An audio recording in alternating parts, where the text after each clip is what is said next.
this is Nafaka Flatabo here.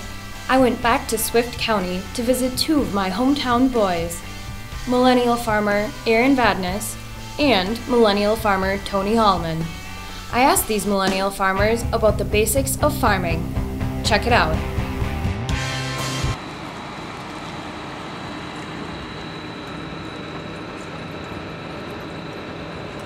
Ground temperature. Yeah, that's a big one. It's got to be warm enough where it's warm enough for the seed itself to start germinating in the soil.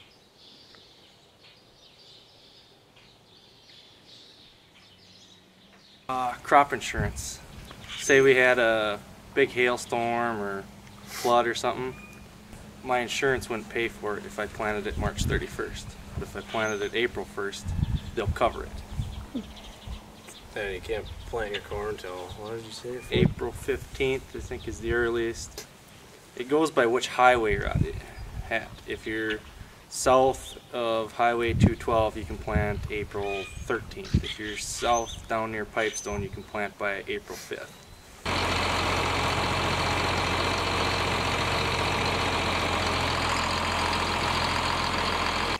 Puts the seeds in the ground. The way it does it, it's actually like just like a household vacuum, and it pulls the seed through all the tubes and it drops down. The seed actually has a plate in there with the shape of corn seed exactly on it, and it sticks to it, and then when it gets to a certain spot, the vacuum breaks and it's not there, and it drops the seed down, and it gives you a more accurate seed count. Like the markers unfolded here, like when I make a pass down, I'll turn around and I'll come back and I'll use the front of my tractor and I'll use the marker as a gauge so that I can keep an even spacing across the field. Because the straighter you can plant and the more accurate your seed count is with the vacuum, the more uniform it'll be.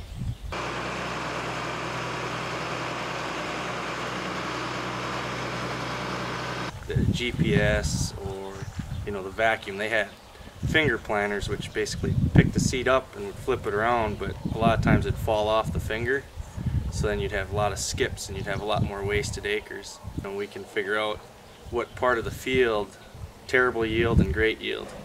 On the yield monitor on the combine, there's spots out there where it read 325 bushel, but then you get to a spot where read about 110. Yeah.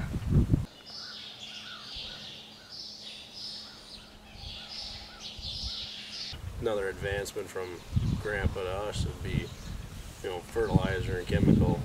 Yeah. My grandpa started farming.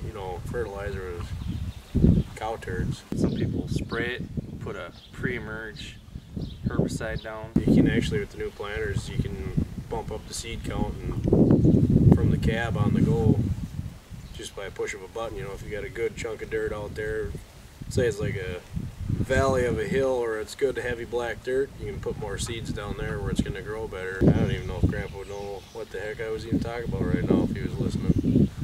A lot of places will do strip till with fertilizer right next to where you're going to plant, because when you just spread it out there, well, you got the whole 30 inches. Well, the roots aren't going to be able to reach 15 inches either way. It'll give you a little more time, so your window for spraying when the crop is up is a little bit bigger. So if you can kill some of the really tough to kill weeds in corn before the seed actually comes up, you have a better chance of when the corn's taller, the corn will kind of overshade it, and then it's easier to kill the weeds.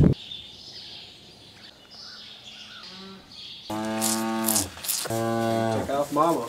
See the difference? First you gotta start out, you gotta dig it, make sure you get the ground black broken up from the fall tillage. Fertilizer if you didn't put it down the fall before. And then you bring the old planter out, drop her in the ground. Basically you start spraying a lot of chemical that people know as Roundup. Corn's a grass, so the hardest weed to kill in corn is a grass. After you're done spraying, it's a long wait. Then about September, end of September, go out there with the combine and you start harvest. Either you're done or the weather tells you that you're done. Then in the winter, a lot of it's hauling grain, and you basically start it all over again.